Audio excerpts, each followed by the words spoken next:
Praise the lord. చేరువచ్చిన మీకు అందరికీ ప్రభువైన యేసుక్రీస్తు నామములో శుభాలు తెలియచేయుచున్నాను. ఈ దినము కొరకు ఏర్పాటు చేయబడిన లేఖన భాగము అపోస్తల కార్యములు 7వ అధ్యాయము 9వ వచనం. ఆ గోత్రకర్తలు మశ్చరపడి యోసేపును ఐగుప్తులోనికి పోవుటకు అమ్మివేసిరి గాని దేవుడు అతనికి తోడై ఉండి అతని శ్రమలన్నిటిలో నుండి తప్పించి. Praise the lord. దేవునికి స్తోత్రం. హల్లెలూయా, హల్లెలూయా, హల్లెలూయా. మన ప్రభువును, ప్రియ రక్షకుడును మన కొరకు ప్రాణాన్ని అర్పించి తిరిగి లేచి ఆరోహణమైపోయి మరలా త్వరగా వస్తాను అని వాగ్దానం చేసినటువంటి ఎదురుడైన యేసుక్రీస్తు నామములో మీ అందరికీ ప్రత్యేకమైన వందనాలు తెలియజేస్తున్నాను. Good morning, have a nice day.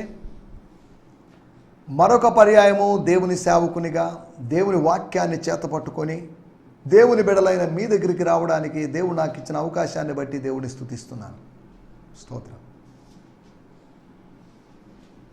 ఏదో సరదాగా చేయాలి కాబట్టి అని చేయడం లేదు.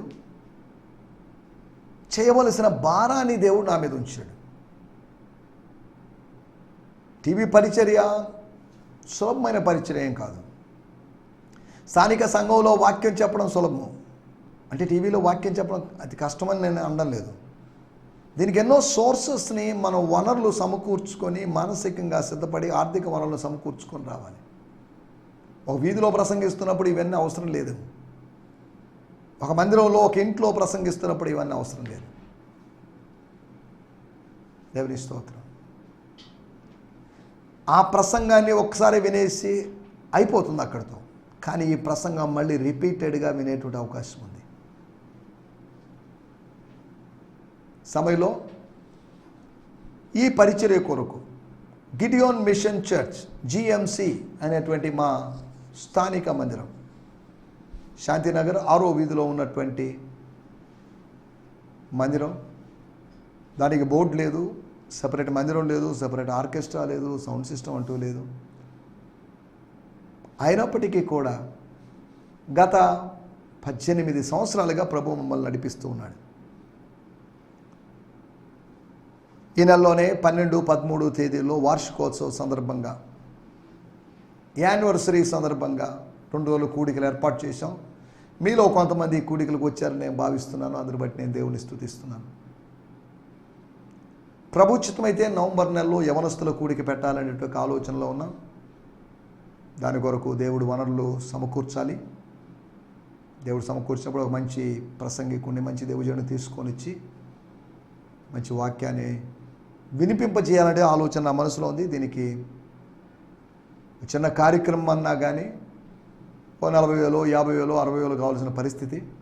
ఈ రోజుల్లో ప్రతిదానికి ఖర్చులు పెరిగాయి. కనుక ప్రార్థన చేస్తాం. ప్రభుత్వం అయితే నవంబర్లో యవనస్తుల కూడిక కానీ లేదంటే ఏదైనా కృతజ్ఞత కూడిక కానీ ఏర్పాటు చేయడానికి ప్రయత్నం చేద్దాం. దేవుని స్తోత్రం. నిన్నటి ఎపిసోడ్లో కొన్ని విషయాలు మీకు జ్ఞాపకం చేశాను. ఒక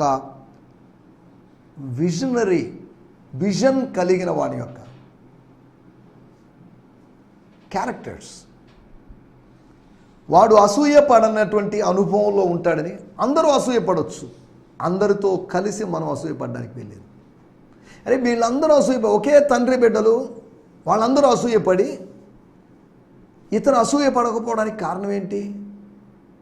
వాళ్ళు అసూయ అనే పాపం చేసి ఇతను పాపం చేయకపోవడానికి కారణం ఏంటి? వాళ్ళందరూ పాపులై ఇతడు పరిశుద్ధుడిగా ఉండడానికి కారణం ఏంటి? ఒకే తండ్రి నుంచి వచ్చిన వాళ్ళు కదా. ఒకే తండ్రి నుంచి వచ్చి ఉండొచ్చు, కానీ దేవుని వలన పుట్టింపబడిన వాళ్ళం మనం. We are born by God. ఆత్మ సంబంధంగా, భౌతికంగా కాదు. మనము దేవుని వలన, దేవుని బీజం వలన, వాక్య బీజం వలన పుట్టించబడిన వాళ్ళని వాక్యంలో ఉన్నట్టు వేరు చోట్ల ఉన్నట్టు భావాలు. మత్సరపడనటువంటి అనుభవంతో ఆయన ముందుకు సాగాడు. తన దర్శనం నెరవేరింది. అంతేకాకుండా అతని జీవితంలో ఆత్మ సంబంధమైన శిక్షణ, అతను తను బెండ్ చేసుకుంటున్నాడు, మౌల్డ్ చేసుకుంటున్నాడు, మలుచుకుంటున్నాడు. ఆ ఫ్రేముకు తగిన విధంగా తనలో ఉంటే ఎక్స్ట్రాలన్నీ కట్ చేసుకుంటూ ఉన్నాడు. ఆ అచ్చుకు తగిన విధంగా, ఆ స్టాండర్డ్కి, ఆ ప్రమాణానికి, నమూనాకు తగిన విధంగా తనను తాను మార్చుకుంటున్నాడు. మనం కూడా వాక్యానికి తగినట్టుగా, మనం సిద్ధాంతానికి, డాక్టరీకి తగినట్టుగా మనల్ని మనం మార్చుకోవాలి. మనకు తగిన విధంగా డాక్టరీని మార్చడం కాదు. జాగ్రత్తగా ఆలోచించాలి. స్తోత్రం. యోసేపు డిసిప్లైన్డ్గా ఉన్నటువంటి యోసేపు. డిసిప్లైన్డ్గా ఉన్నాడంటే శిక్షణ పొందాడు, శ్రమల్ని సంతోషంగా స్వీకరించాడు. మోషేను గురించి హెబ్రీ పత్రిక 11వ అధ్యాయంలో రాయబడింది. ఆ ఐగుప్తు యొక్క అల్పకాల పాప భోగములు అనుభవించడం కంటే, ఆ ఎంజాయ్మెంట్ అనుభవించడం కంటే, అంతఃపురములోని లగ్జరీస్ని అనుభవించడం కంటే, ఫరో కుమార్తె యొక్క కుమారుణ్ణి అనిపించుకోవడం కన్నా, ఈ భౌతికమైన ఆధిక్యతల కన్నా, స్తోత్రం, దేవుని పిల్లలతో, ఇశ్రాయేలు ప్రజలతో శ్రమను అనుభవించుట ధన్యతగా, భాగ్యంగా, గొప్ప భాగ్యంగా, అది చాలండి నాకు. అతని ముందు ఐగుప్తు సుఖం, ఇశ్రాయేలు ప్రజల మధ్యలో కష్టం అనేటువంటి 2 ఆప్షన్స్ ఉన్నప్పుడు, ఇశ్రాయేలు ప్రజల మధ్య కష్టం అనే దాన్ని ఆయన కోరుకున్నాడు. ఆయన ముందు సుఖము ఉంది, శ్రమ ఉంది. ఎవరు శ్రమను కోరుకోరు, సుఖాన్నే కోరుకుంటారు. కానీ మోషే శ్రమను కోరుకున్నాడు. దాని ద్వారా ఆయన ఎంతగానో ఆశీర్వదించబడ్డాడనే సంగతి మనకు తెలుసు. 20 లక్షల మంది నడిపించడానికి ఒక నాయకుడిగా, తను ఎప్పుడు ఇంతమంది ప్రజలు నడిపించడానికి నాయకుడిగా మారాలని కోరుకోలేదు, ప్రార్థించలేదు, కలగనలేదు. కానీ దేవుడు అతన్ని ఆశీర్వదించాడు. ఆ రీతి ఒక నాయకత్వపు స్థానానికి ఎలివేట్ చేశాడు దేవుడు. నిన్ను నన్ను కూడా నాయకత్వపు స్థానానికి తీసుకుని వెళ్ళడానికి, ఇప్పుడున్న నాయకత్వపు స్థానం కన్నా ఇంకా హయ్యర్ లెవెల్లోకి తీసుకుని వెళ్ళడానికి ప్రభు మనకు సహాయం చేస్తాడు. ఆయన మనల్ని హయ్యర్గా మనము ఎంత హయ్యర్గా వెళ్తుంటామో ఆయనకి అంత క్లోజర్గా మారుతాం. మనం హయ్యర్గా వెళ్ళకపోతే సమస్య, హయ్యర్గా వెళ్తే ఆయనకు నియరర్గా మారుతాం. నియరర్గా మారినప్పుడు డేరర్గా మారుతాం. దేవుని స్తోత్రం. 3వ విషయము, he gathered or he collected all the sources. దయ లేనివాడుగా, దయ పొందనివాడుగానో, జ్ఞానం పొందనివాడుగా, అనగా తెలివి తక్కువ వాడిగా ఉంటే తాను మనలేడు, తన దర్శనం నెరవేరలేదని యోసేపుకు తెలుసు. దయా జ్ఞానం అతనికి ఎలా వచ్చాయో మనకు తెలియదు, కానీ దేవుడు ఎప్పుడు ఇచ్చాడు, ఎలా ఇచ్చాడు, ఏంటి అని మనకు తెలియదు. కానీ తన దర్శన నెరవేర్పు కోసం కొన్ని కావాలనుకున్నాడు. నీ దర్శనం నెరవేరడానికి కొన్ని మెటీరియల్ కావాలి, అవి దేవుడు అనుగ్రహిస్తాడు. దర్శనం అయిందే, మెటీరియల్ అయింది. దర్శనాన్ని పొందుకున్న నువ్వు ఆయన వాడివే. కాబట్టి వీటన్నిటిని దేవుడు ఇచ్చేటువంటి సోర్సెస్ని మనం జాగ్రత్తగా వాడుకోవాలి. 4వదిగా తన వారందరినీ పిలిపించాడు. చూశారా, నా స్థితి చూడండి, నా వైభవం చూడండి, నా ఘనత చూడండి, నేను ఏ విధంగా హెచ్చించబడ్డానో చూడండి. నేను చచ్చిపోయానని మీరు అనుకున్నారు, కానీ నేను చచ్చిపోను, నేను బతికే ఉన్నాను. నా తండ్రి కూడా చచ్చిపోయాడు అనుకున్నాను నేను, కానీ నా తండ్రి బతికే ఉన్నాడు. అప్పటికే ఇంచుమించు ఓ 9 సంవత్సరాలు అతను కుటుంబానికి దూరం అయిపోయాడు. 9 years తన తండ్రికి దూరం అయిపోయాడు. ఈ 9 సంవత్సరాల కాలంలో ఏదైనా జరిగి ఉండొచ్చు. తండ్రి వృద్ధుడైపోయాడు కాబట్టి, తండ్రి పుత్రశోకం వలన, పుత్రుడు లేకపోవడం వలన, పుత్రుని యొక్క ఎడబాటు వలన అతను చనిపోయే అవకాశం. అందుకని వచ్చినప్పుడల్లా మీరు వేగుల వారు అది ఇది అని చెప్పి, బాబు మీ నాన్న ఉన్నాడు అన్నారు కదా, మీ నాన్న బాగున్నాడా, మీ నాన్న మీ తండ్రి అంటున్నప్పుడు తన తండ్రిని గురించి ఆయన మాట్లాడుతున్నాడు. ఎట్లాగో నా తల్లి లేదు, నేను తల్లిని కోల్పోయాను, నాకున్న తండ్రిని గురించినటువంటి క్షేమ సమాచారాలు తెలుసుకోవాలని తెలుసుకుంటూ ఉన్నాడు. అరే ఇతనికి ఏంది ఇంత ఇంట్రెస్ట్ ఏంటి మా నాన్న మీద, మా తండ్రి మీద ఇతనికి ఎందుకు ఇంత ఇంట్రెస్ట్ అని వాళ్ళు అనుకోండొచ్చు. కానీ యోసేపు వేరొక రూపంలో, ఐగుప్తుని రూపంలో ఉన్నాడు కాబట్టి వాళ్ళు గుర్తించలేదు. 9 సంవత్సరాలకి యోసేపును వాళ్ళు మర్చిపోయారు. 2 సంవత్సరాలు ఒక ఆయన పానదాయకుల అధిపతి యోసేపును మర్చిపోయాడు. మనల్ని మర్చిపోయే వాళ్ళు ఎక్కువ ఉంటారు.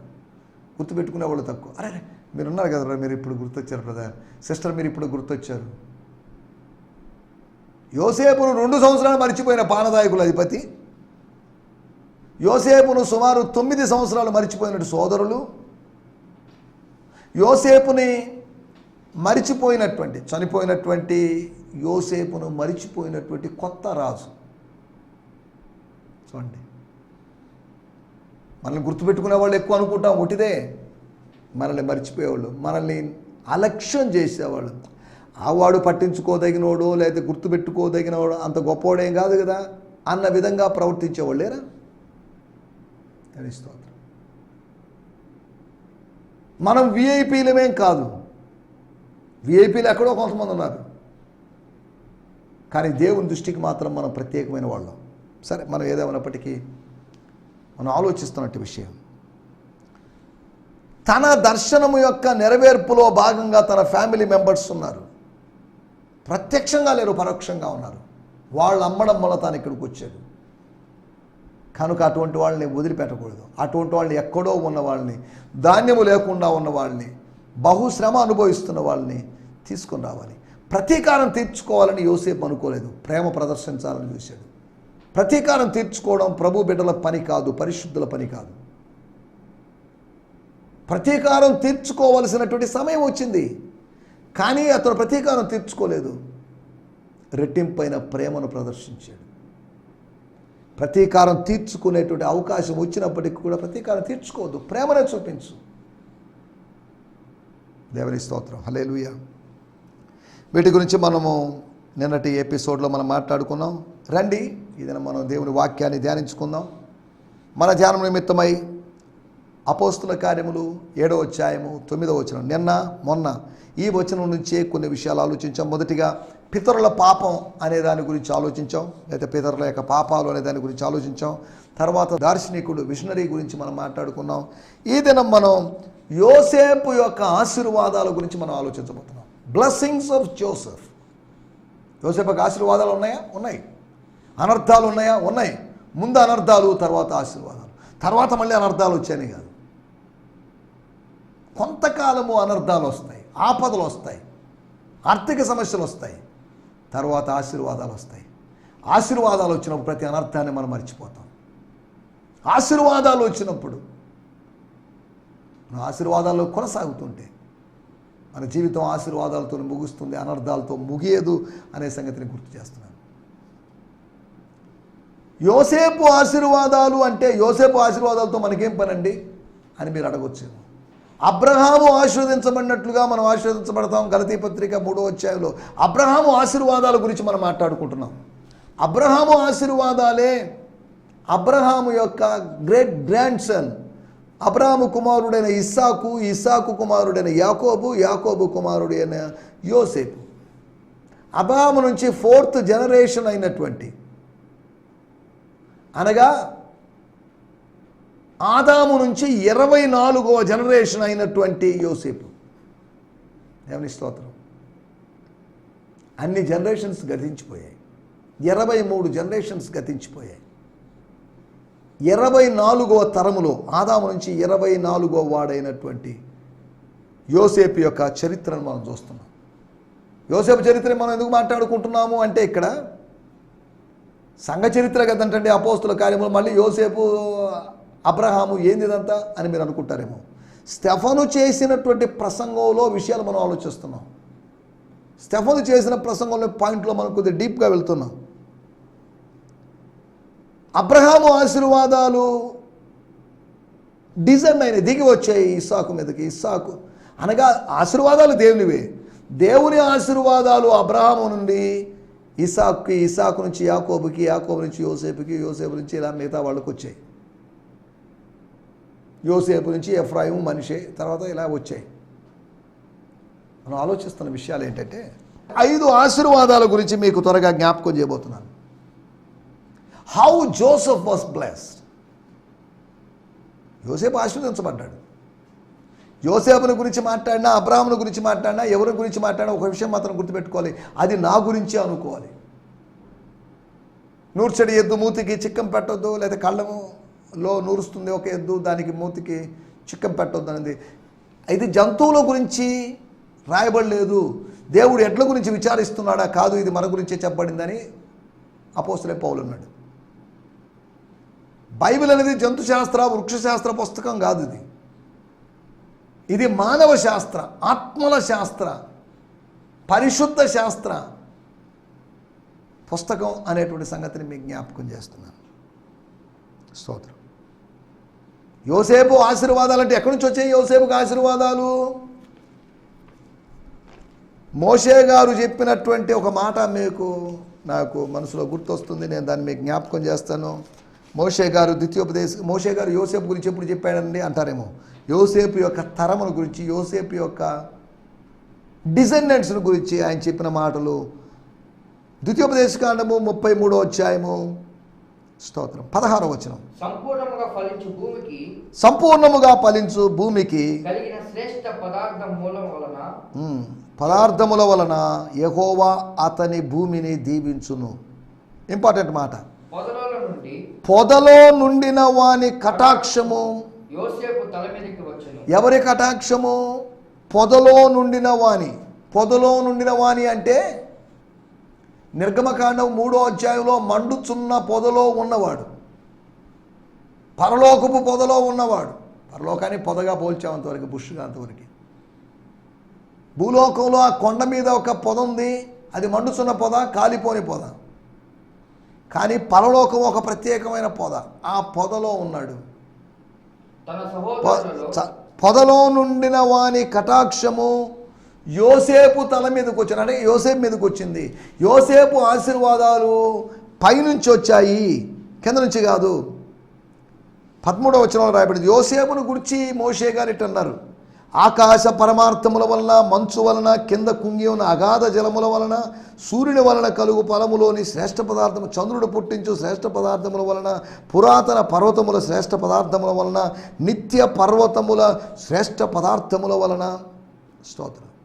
యోసేపు ఆశీర్వదించబడ్డాడు. He got many blessings. పొదలో నుండిన వాని కటాక్షము, కరుణ. స్తోత్రం. కనికరం. కటాక్షం అనే దానికి కనికరం అనే మాట కూడా. కటకట అంటే అయ్యో అని అర్థం. అక్షము అంటే కన్ను. కటాక్షం అంటే కన్ను చూడడం వల్ల ఆ స్థితిని గుర్తించడం. కనికరం అంటే చూచి కరము చాపడం. కటాక్షము, కనికరం అనేవి పర్యాయ పదాలు. పొదలో నుండిన వాణి. పొదలో శాశ్వతంగా లేడు ఆయన, కొంతకాలం ఉన్నాడు. మోషే కోసం ఉన్నాడు. మండుచున్న పొదలో ఉన్నాడు. మండుచున్నప్పటికీ కాలని పొదలో ఉన్నాడు. వాని యొక్క కటాక్షం అనగా యెహోవా దేవుని యొక్క కటాక్షం యోసేపు మీదకి వచ్చింది. స్తోత్రం. యెహోవా దేవుని యొక్క సృష్టికర్త ఎల్ షదాయ్ యొక్క ఆశీర్వాదము యోసేపు మీదకి వచ్చింది. కాబట్టి యోసేపు మీద ఉన్న ఆశీర్వాదాల గురించి స్టెఫన్ గారు ఏమన్నారు? స్టెఫన్ ప్రసంగంలోంచి మనం కొన్ని విషయాలు అర్థం చేసుకోవడానికి ప్రయత్నం చేద్దాం. స్తోత్రం. మొట్టమొదటి మాట 8వ వచనం. స్తోత్రం. మరియు ఆయన సున్నతి విషయమైన చాలండి. ఎవరికి అనుగ్రహించాడు? అబ్రహాముకు అనుగ్రహించాడు. అబ్రహాముకు అనుగ్రహిస్తే ఇస్సాకు, యాకోబు 12 గోత్రకర్తలను కని వారికి సున్నతి చేసిరి. వాళ్ళు 12 మంది, యాకోబు ఒకడు 13 మంది, ఇస్సాకు 14,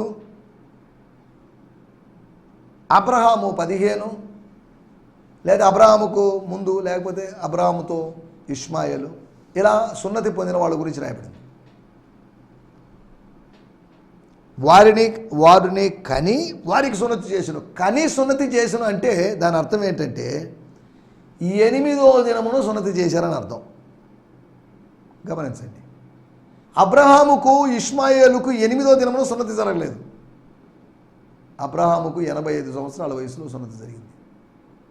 ఇప్పుడు సున్నతి గురించి ఎందుకు మాట్లాడుకుంటున్నామంటే ఆయన సున్నతి విషయమైన నిబంధన అతనికి అనుగ్రహించును. అదే నిబంధన వాగ్దానమునకు సమాన వారసులైనటువంటి యాకోబు లేదా ఇస్సాకు, యాకోబు అని రాయబడింది.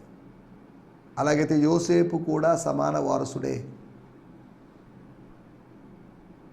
అంటే దాని అర్థం మొట్టమొదటి విషయము, అతడు సున్నతిని పొందాడు. అప్పటి వరకు ఎవరు సున్నతిని పొందలేదు. సున్నతిని పొందినటువంటి మొట్టమొదటి వ్యక్తిగా అబ్రహాము నిలిచాడు. The first man ever circumcised was Abraham. దేవుని స్తోత్రం. అబ్రహాముకి ఏదో ఆలోచన వచ్చి, అబ్రహాముకి ఏదో శారీరక బలహీనత వలన, డాక్టర్ల యొక్క సలహా వలన సున్నతి పొందాడని కాదు. నో, వైద్యుల యొక్క సలహా వలన కాదు, సృష్టికర్త యొక్క సలహా వలన అతడు సున్నతి పొందాడు. సృష్టికర్త నిబంధనకు గుర్తని చెప్పాడు. నిబంధన విషయమైనటువంటి సున్నతి, శరీరములో సున్నతి, అదే సమయంలో ఆత్మలో సున్నతి, హృదయమునకు సున్నతి, చెవులకు సున్నతిని గురించి రాయబడింది. దేవుని స్తోత్రం. యోసేపు యొక్క ఆశీర్వాదములు, హీ గాట్ సర్కంసిషన్, ఛేదన, ఖండన. దేవుని స్తోత్రం. అది దొరికింది ఆయనకి. రెండో విషయాన్ని నేను మీకు జ్ఞాపకం చేస్తాను. ఆదికాండము 37వ అధ్యాయము 5వ వచనము మరియు 9వ వచనంలో మనం గమనిస్తే రెండు సార్లు యోసేపు ఒక కలకని తన సహోదరులతో అది తెలియజెప్పగా వారు అతని మీద మరీ పగపట్టిరి. చాలండి. స్తోత్రం. యోసేపు కలగన్నాడు. ఒకటి, అతను సున్నతి పొందాడు. రెండవది, అతడు స్వప్నాన్ని పొందాడు. స్వర్గ స్వప్నాన్ని పొందినటువంటి యోసేపు. Heaven should give vision. Heaven should release a vision into your heart. నీ హృదయములోకి, డీప్ ఇన్ యువర్ హార్ట్, దేవుడు ఒక దర్శనాన్ని లాంచ్ చేయాలి. దేవుని స్తోత్రం. హల్లెలూయా. నీ హృదయములోకి, నీ హృదయ సాఫ్ట్వేర్లోకి, నీ హృదయ మొబైల్లోకి ఆయన పరలోకపు దర్శనాన్ని ఇన్స్టాల్ చేయాలి. ఎన్ని ఎంబీలైనా పర్లేదు, ఎంతైనా పర్లేదు స్పేస్, కానీ నీ హృదయములో దాన్ని పెట్టాలి. వారి హృదయములో శాశ్వతమైన జ్ఞానము, వారి హృదయములో నిత్యత్వాన్ని దేవుడు ఉంచాడు అని ప్రసంగి గ్రంథం 3వ అధ్యాయంలో మనం చూడగలం. దేవుడు మనలో ఏదో పెడుతున్నాడు. స్తోత్రం. అతని హృదయములో స్వప్నాన్ని పెట్టాడు. అన్నలు దుర్వ్యాఖ్యానం చేసిన తర్వాత, అవును ఇది నిజమా కాదా, ఈ కళలు నెరవేరుతాయా లేదని యోసేపు అనుకొని ఉండొచ్చేమో. తర్వాత ఆయన స్వప్నాల గురించి ధ్యానిస్తున్నాడు, చేస్తున్నాడని రాయబడలేదు. స్వప్నాలు కన్న వ్యక్తిగా ఉన్నాడు. తర్వాత అతనికి ప్రమోషన్ వచ్చింది. స్వప్న వ్యాఖ్యాతగా అతనికి ప్రమోషన్ వచ్చింది. వరాల్లో నీకు ప్రమోషన్ వస్తుంది. వాక్య ధ్యానాల్లో, లేకపోతే ఇంకా వాక్య వివరణలో నీకు ప్రమోషన్ వస్తుంది. నువ్వు ఒక్కో మెట్టు పైకి వెళ్తావు. నువ్వు చేస్తున్న సేవలో ఒక్కో మెట్టు పైకి వెళ్తావు. స్తోత్రం. హల్లెలూయా. అతడు స్వప్నానికి వ్యాఖ్యానం చేసేవాడుగా మారాడు. స్వప్నం వీక్షకుడుగా, స్వప్న వీక్షకుడు కాదు, ఇప్పుడు స్వప్న వ్యాఖ్యాత. వీక్షక అనుభవం నుంచి వ్యాఖ్యాన అనుభవంలోకి దేవుడిని తీసుకొస్తాడు. సీయింగ్ ఎక్స్పీరియన్స్లోంచి ఇంటర్ప్రెటింగ్ ఎక్స్పీరియన్స్లోకి దేవుడిని తీసుకొస్తాడు. దేవుని స్తోత్రం. హల్లెలూయా. అతడు స్వప్నం పొందాడు. మూడో విషయాన్ని నేను మీకు జ్ఞాపకం చేస్తాను. 9వ వచనం, దేవుడు అతనికి తోడై ఉండి, he got the presence of God. దైవ సాన్నిధ్యాన్ని తాను కలిగి ఉన్నాడు. ఒకటి, అతను సున్నతి పొందాడు. రెండవది, అతను స్వప్నం పొందాడు. మూడవది, సాన్నిధ్యం పొందాడు. అంతేనా? ఇంకేం లేవా? 9వ వచనంలో రాయబడింది, దేవుడు అతనికి తోడై ఉండి అతని శ్రమలన్నిటిలో నుండి తప్పించి. స్తోత్రం. శ్రమలను దేవుడు ఇచ్చాడు. స్వప్నం ఇచ్చాడు దేవుడు, సున్నతిని ఇచ్చాడు, సాన్నిధ్యం ఇచ్చాడు. బాగానే ఉంది. దాంతోపాటు ఆఫర్ లాగా 3 కొంటే 1 ఫ్రీ అన్నట్టుగాను ఒక ఆఫర్ ఇచ్చాడు. అవి శ్రమలను ఇచ్చాడు. 2 స్వప్నాలు ఇచ్చాడు, శ్రమలు అనేకం ఇచ్చాడు. స్వప్నాలు 2, కానీ శ్రమలు అనేకం. స్వప్నం ఒకటే కావచ్చు, కానీ శ్రమలు అనేకం కావచ్చు. ఎన్ని శ్రమలున్నా కానీ 2 స్వప్నాల మీద అనేకమైన శ్రమలు దాడి చేసాయి. ఒక్క స్వప్నం మీద అనేకమైన శ్రమలు దాడి చేయొచ్చు, కానీ స్వర్గం ఇచ్చిన దర్శనం కాబట్టి it's a prophetical dreams. Luis Palau అనేటువంటి ఒక వ్యక్తి, ఈజ్ ఆర్ ప్రొఫెటిక్ డ్రీమ్స్ అని చెప్పాడు. అనగా ప్రవచనాత్మకమైనటువంటి కళలు, స్వప్నాలు అని చెప్పాడు. దేవుని స్తోత్రం. ఐదో విషయం 10వ వచనం. దయను జ్ఞానమును yes ఐగుప్తు రాజైన ఫరో ఎదుట అతనికి అనుగ్రహించినందున ఫరో ఐగుప్తునకును తన ఇంటికి అంతటికి అతని అధిపతిగా నియమించెను. ఒక నియామకం జరిగింది, ఒక అపాయింట్మెంట్ జరిగింది, ఒక డ్రీమ్ తర్వాత జరిగిన విషయం. ఫరో ఐగుప్తునకును తన ఇంటి అంతటికి అతనిని అధిపతిగా నియమించెను. ఇంటికి అధిపతిగా. దేవుని స్తోత్రం. ఇంటికి మేనేజర్గా, ఇంటికి స్టీవర్డ్గా. స్తోత్రం. తన తర్వాత స్థానంలో అతన్ని పెట్టాడు. ఇతను అన్యుడే, ఇతను బానిస బాలుడే అని ఆలోచించలేదు. బానిస బాలుడు అయితే ఏదైతే మనకెందుకు, ఇతను దేశానికి ప్రయోజనకరమైన వాడు. దేశానికి ప్రయోజనకరమైన వాడు అధికార స్థానంలో ఉండాలి. ఇప్పుడు దేశానికి ప్రమాదకరమైన వాళ్ళు అధికార స్థానంలో ఉన్నారు. దేశానికి ప్రయోజనకరమైన యోసేపులు అధికార పీఠంలోకి రావాలి.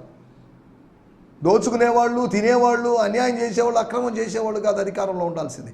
కనుక మనము మన ఓటు హక్కును అమ్ముకోకుండా జాగ్రత్తగా వినియోగించుకోవాలి.